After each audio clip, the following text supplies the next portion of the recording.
You can see we're at Lyndale Street and Cornuta Avenue, and it looks like he's getting ready to pull over, or maybe even pull into a dead end here. We'll see. A number of parked cars, no other traffic on this residential street that I can see. Looks like he's lighting up a cigarette and just slowing down, maybe preparing to give it up here, or possibly running out of gas. We'll see here, but it does look like he is finally coming to a very slow crawl, maybe ready to give it up. Yeah, maybe the final But we'll smoke. see here. Now it's, yep, exactly right. Exactly right. Wow, it's a very narrow street. This is Potter Street at Cornuta Avenue in the city of Bellflower. And this driver going very slowly now, just creeping along. It does look like a dead end. It does look like it's going to be a dead end here that he's found himself in. Whether this was random or whether he is familiar with this street, I can't tell you. But it does look like he's put himself in a little bit of a corner here with CHP right behind him. There's really no way for him to get out.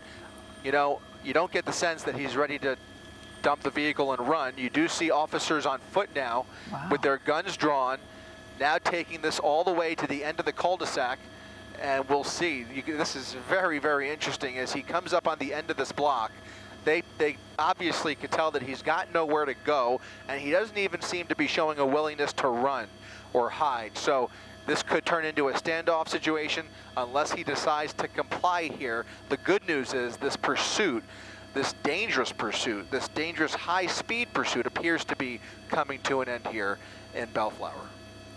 Yeah, I've never seen that before, where the officers get out of the car while the cars are still rolling. That was very interesting to see, because clearly they knew that he had nowhere else to go. It's a dead-end street, so he had to eventually come to a stop here, and a very narrow street at that.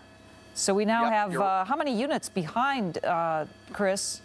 So we've just got those three. However, I would imagine here you see a fourth one joining the group, and I would imagine other LA County Sheriff's officers will be pulling into this neighborhood as well. They'll be forming a containment area, a perimeter of sorts, just in case he jumps out of the vehicle and decides to take a run for it. But it does look like he's just enjoying his last few moments of freedom inside the cab of this pickup truck.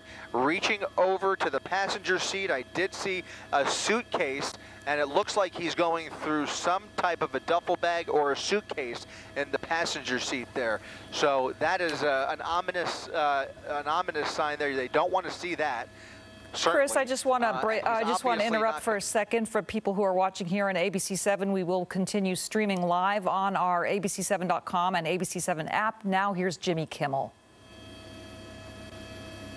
And we continue now live on our digital platforms, continuing to follow the end of a pursuit here in the city of Bellflower. Chris Christie is in Air 7 with excellent coverage for us. Chris, does it look to you like he's going to be getting out of this vehicle anytime soon? You know, he's not showing any signs of complying, and what makes it even worse is that he's rifling through a duffel bag or some type of a suitcase in that passenger seat. Now, we haven't had any indication from law enforcement or anybody else whether he's armed or considered dangerous, but it now looks like he's changing clothes, either taking off his shirt or changing clothes in the driver's seat. Looks like he's maybe putting on a shirt. Looks like a uniform, almost looks like a uniform. I can't tell what kind of a uniform, but it looks like maybe putting on a decorated uniform in the driver's seat there. We'll see if that's the case, but it does look like he pulled a big jacket, a decorated jacket out of that suitcase. Hello, I'm Mark Brown. Click the ABC7 logo to subscribe to our Eyewitness News YouTube channel.